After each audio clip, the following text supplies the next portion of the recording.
বর্তমান বিশ্বে সবচেয়ে দ্রুতগামী যে প্যাসেঞ্জার প্লেন আবিষ্কার হয়েছে এটার নাম হচ্ছে বোম সুপারসনিক। কি নাম?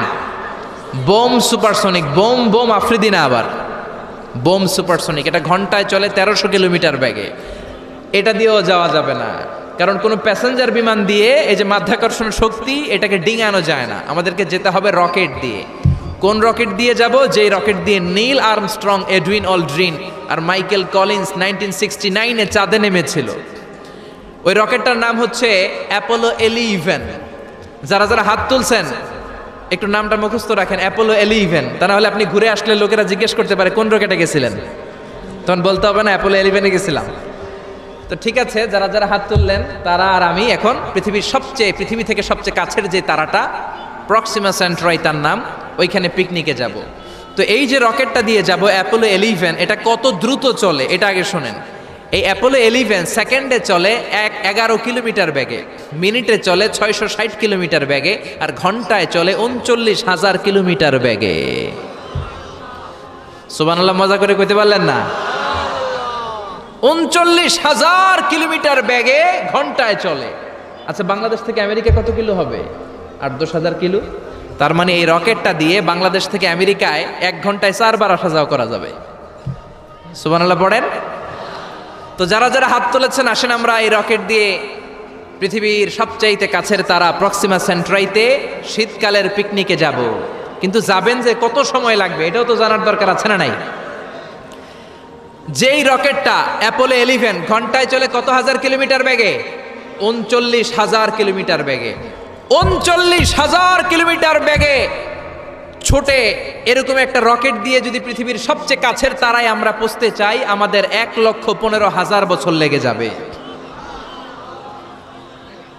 Can you imagine? আপনি কি কল্পনা করতে পারেন যে রকেটটা ঘন্টায় ছুটবে আপনাকে নিয়ে 39,000 কিলোমিটার বেগে? ওই রকেটটা দিয়ে পৃথিবীর সবচেয়ে কাছের যে তারাটা ওইটাতে পৌঁছতে আমাদের 1,15,000 বছর লেগে যাবে। তার মানে আল্লাহ যদি বলে যা আজারি কি আর করবি, তোর যখন এত শখ হয়েছে, যারা যারা হাত তুলছে তোরে আর ওদেরকে আমি 1,15,000 বছর হায়াত দিয়ে দিলাম। তা আমরা যদি যাইতে শুরু করি, বাকি যারা হাত তোলে নাই এরা মরে ভূত হয়ে যাবে। শুধু এরা না, এদের নাতিপুতিও মরে শেষ, আমাদের নাতিপুতিও শেষ। সবাই মরতে মরতে মরতে মরতে 6,000 প্রজন্ম, 6,000 জেনারেশন যখন মরে ভূত হয়ে যাবে, তখন আমাদের ওই তারার মধ্যে নামার সময় হবে। সুবহানাল্লাহ কইবেন না? গ্রিক সভ্যতার সময়কালে গ্রিকদের একটা সভ্যতা আছে, নাম শুনছেন না? গ্রিক সভ্যতা, মিশরীয় সভ্যতা, মেসোপটেমিয়াম সভ্যতা, ইনকা সভ্যতা, মহেঞ্জোদারো সভ্যতা, চিচেন ইৎজা সভ্যতা। তো এই যে গ্রিক সভ্যতার সময়কালে কেউ যদি এই প্রক্সিমা সেন্ট্রাইতে এই রকেটটা দিয়ে যাওয়া শুরু করত, তাহলে 2018 সালে তাদের পুরো সফরের মাত্র 4% কমপ্লিট হতো। 96% ট্যুর তখনও বাকি থেকে যেত। চিল্লায় পড়েন আল্লাহু আকবার। ওই আল্লাহ ডেকে বললেন, গোলাম ওয়ালাকাদ যায়্যানাস সামাআদ দুনিয়া বিমাসাবিহা ওয়া জাআলনাহা রুজুমান লিশ-শায়াতিন। এরকম বিশাল বিশাল তারকারাজি দিয়ে, তারা দিয়ে প্রথম আকাশটাকে আমি আল্লাহ সুশোভিত করে দিয়েছি। পড়েন সুবহানাল্লাহ। তো এরকম তারা কি মহাশূন্যে শুধু একটা আছে? কত হাজার আছে কেউ জানে না। চিল্লায় বলেন ঠিক কিনা?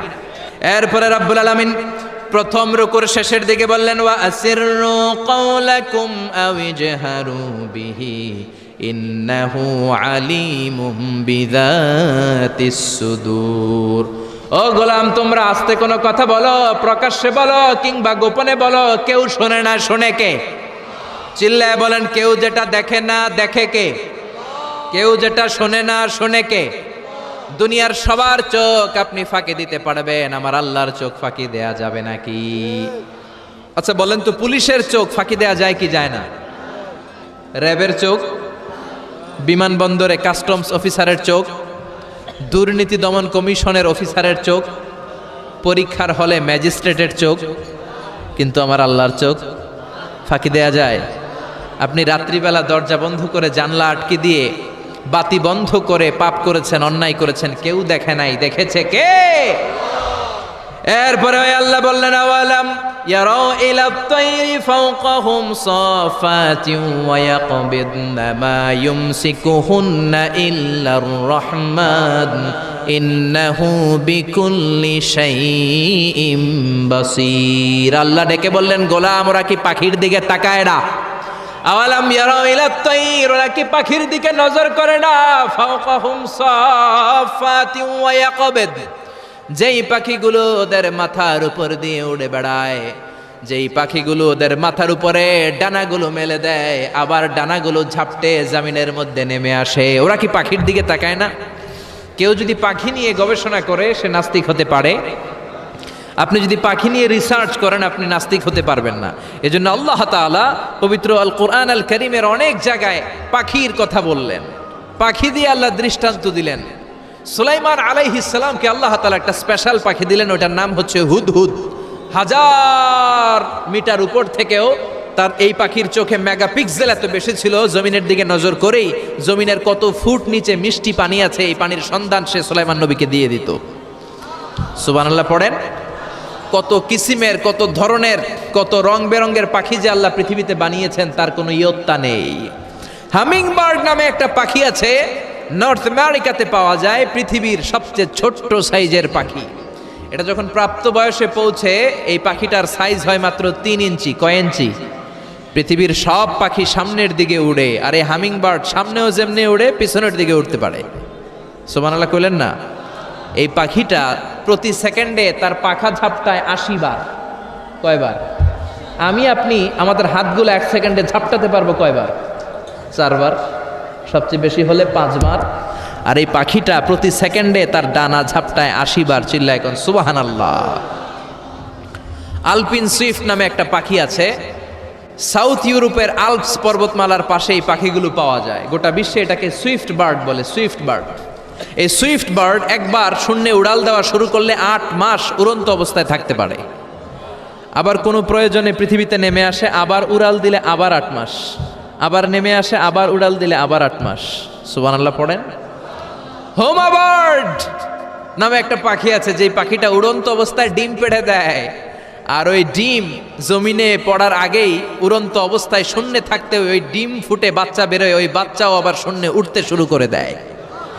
এজন্য রব্বুল আলামিন বলেন, আওয়ালাম ইয়ারাউ ইলা আত-তায়রি ফাওকাহুম সাফাতিন ওয়া ইয়াকবিদ মা ইউমসিকুহুন্না ইল্লার রাহমান ইন্নাহু বিকুল্লি শাইইম বাসীর। নাস্তিকগুলো কি পাখির দিকে নজর করে তাকায় না? কেমন করে তাদের উপর দিয়ে পাখাগুলো মেলে দিয়ে তারা উড়ে বেড়ায়। সাফাতিন ওয়া ইয়াকবিদনা, পাখাগুলো ডানাগুলো মেলে দেয়, আবার ডানা ঝাপটায়। এই পাখিগুলোকে শূন্যে কেউ ধরে রাখে নাই, ধরে রেখেছে একজন, তিনি হলেন আমার আল্লাহ। তিনি কে? এই যে পাখিগুলো শূন্যে উড়ন্ত অবস্থায় থাকতে পারে, ওদেরকে শূন্যে উড়ন্ত অবস্থায় রাখলো কে? জোরে বলেন কে? ছোট্ট হাঁসের বাচ্চা পৃথিবীতে আসার সাথে সাথেই কেমন করে পানিতে সাঁতার কাটে। কে এই হাঁসের বাচ্চারা শিখালো যে তোর ডানা ঝাপটাতে হবে, পা নাড়াতে হবে? শিখালো কে? গাভীর পেট থেকে বাছুর বের হয়েই গাভীর ওলানের মধ্যে ঢু মারে, কে ওরে শিখালো ওই জায়গায় ঢু দে, ওইখানে ঢু মারলেই তোর রিজিক বেরোবে? কে শিখালো? সুবহানাল্লাহ কইতে মন চায় না? এজন্য আল্লাহ বললেন, ওরা কি পাখির দিকে তাকায় না? পাখির দিকে তাকালে তো পৃথিবীর কোনো মানুষ নাস্তিক থাকতে পারে না। পাখিকে আরবিতে কি বলে বলেন তো দেখি? হ্যাঁ, কি? তয়ের। হ্যাঁ, তয়ের। আর বিমানকে আরবিতে কি বলে কে জানেন? তয়ের, তয়রান, তয়ের একই জিনিস। বিমান আরবিও যা, পাখি আরবিও তা। Birds and aeroplane maintain the same flying mechanism while flying. পাখি আর বিমান যখন আকাশে উড়ে একই সিস্টেমে উড়ে। এই জন্য এই পাখির উপর রিসার্চ করে বিমান আবিষ্কার হয়েছে। সুবহানাল্লাহ পড়েন। কিন্তু আফসোসের বিষয় হচ্ছে আমরা বানাতে পারি নাই, এটা বানিয়েছে ইহুদিরা। উইলভার রাইট অর উইল রাইট, দুই ভাই মিলে বিমান বানিয়েছে 1903 সালে। ইউনাইটেড স্টেটস অফ আমেরিকার নাগরিক, এই দুই ভাই মিলে তারা বিমান বানিয়ে ফেললো।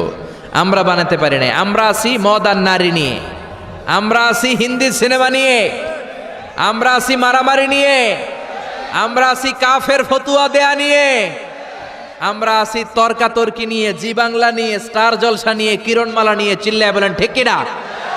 স্টার জলসা হায়ারে জিহি বাংলা, নষ্ট করলো হয়ে আমার সোনার বাংলা। স্টার জলসা হায়ারে জিহি বাংলা, নষ্ট করলো হয়ে আমার সোনার বাংলা। ঠিক কিনা? কেমন করে পরকিয়া করতে হবে, শাশুড়ি বউয়ের মধ্যে কেমন করে কুটনামি লাগাতে হবে, এগুলো ট্রেনিং জি বাংলা, স্টার জলসা হিন্দি সিনেমার ভেতরে আছে না নাই? আমরা এগুলো নিয়ে ব্যস্ত, কাফের ফতুয়া দিয়ে নিয়ে ব্যস্ত। কথায় কথায় আমাদের মুখ দিয়ে বেরোয় তুই কাফের, তুই 3 কারণে কাফের, তুই 5 কারণে কাফের, তুই 6 কারণে কাফের। এই কাফের মরলে এই কাফেরকে যেখানে কবর দেয়া হবে ওই কবরের উপর যে ঘাস উঠবে, ওই ঘাস যে গাভী খাবে, ওই গাভীর দুধ যে খাবে ওইটাও কাফের। এরকম ফতোয়া আছে না নাই? তো আমরা এই ফতোয়াবাজি নিয়ে ব্যস্ত। উইলবার রাইট আর অরভিল রাইট কোরআনের এই আয়াতের উপর রিসার্চ করে, গবেষণা করে এরা দুইজন বিমান বানিয়ে ফেললেন। এই 2 ভাই পাহাড়ের মধ্যে শুয়ে কত পাখি যে দেখেছে, কত পাখির ছবি যে এঁকেছে, কত পাখির মোশন অ্যান্ড মুভমেন্ট নিয়ে তারা গবেষণা করেছে। করতে করতে করতে এই 2 ভাই বিমান বানিয়ে ফেলেছে। তবে এখনকার মতো এত উন্নত বিমান নয়, ছোট্টখাট্ট বিমান, একটু উড়ে আবার ধপাস করে জমিনে পড়ে, একটু উড়ে আবার ধপাস করে জমিনে পড়ে। সর্বপ্রথম ফ্রান্সের এক শহর থেকে আরেক শহরে পৃথিবীর প্রথম প্যাসেঞ্জার বিমান এক শহর থেকে আরেক শহরে ল্যান্ড করেছে। এই তো মানুষের স্বপ্ন বাস্তবায়িত হয়ে গিয়েছে। এতদিন মানুষ শুধু দেখতো হায় রে পাখি উড়ে, আমরা উঠতে পারি না। এখন পাখির চেয়েও আরো দ্রুত বেগে আমরা উড়ি। ঠিক কিনা? এই যে আপনারা হজে যান, কিভাবে যান? প্লেনে যান। প্লেনে যান তো বুঝলাম, উড়ে উড়ে যান না? পাখি আর কত দ্রুত উড়ে, পাখির চেয়েও দ্রুত বেগে আমরা উঠতে পারি। চিল্লায় বলেন ঠিক কিনা? এই বিমান আবিষ্কার হওয়ার আগ পর্যন্ত পৃথিবীর সব দেশের ছিল শুধু সেনাবাহিনী আর নৌবাহিনী। বিমান আবিষ্কারের পর শুরু হয়ে গেল বিমান বাহিনী। এখন সব স্বাধীন দেশের বিমান বাহিনী আছে না নাই? Air force, military. এখন মানুষ ড্রোন হামলা করে, মিসাইল হামলা করে, ব্যালিস্টিক ক্ষেপণাস্ত্র দিয়ে হামলা করে। United states of America little boy and fat man নামে 2টা পারমাণবিক বোমা দিয়ে জাপানের হিরোশিমা নাগাসাকিকে ধ্বংস করে মেসাকার করে দিয়েছে। এমনভাবে ধ্বংস করেছে, তারপরে কয়েক প্রজন্ম যারাই জন্ম নিত জাপানের হিরোশিমা নাগাসাকিতে বিকলাঙ্গ হয়ে জন্মাতো। হয় হাত নাই, নয় পা নাই, নয় চোখ নাই, নয় ঠ্যাং নাই। চিল্লায় বলেন ঠিক কিনা? এজন্য আল্লাহ বললেন, গোলাম আওয়ালাম ইয়ারাউ ইলাত তায়রি ফাওকাহুম সাফাতিন ওয়া ইয়াকবিদ মা ইউমসিকুহুন্না ইল্লার রহমান ইন্নাহু বিকুল্লি শাইইন বাসীর। এই পৃথিবীর স্বঘোষিত নাস্তিকগুলা কি পাখির দিকে নজর করে তাকায় না? পাখি নিয়ে কোনো নাস্তিক যদি গবেষণা করে, ওই নাস্তিক আর নাস্তিক থাকতে পারে না। ওরে নাস্তিক থেকে আস্তিক বানায়া দিবে কে?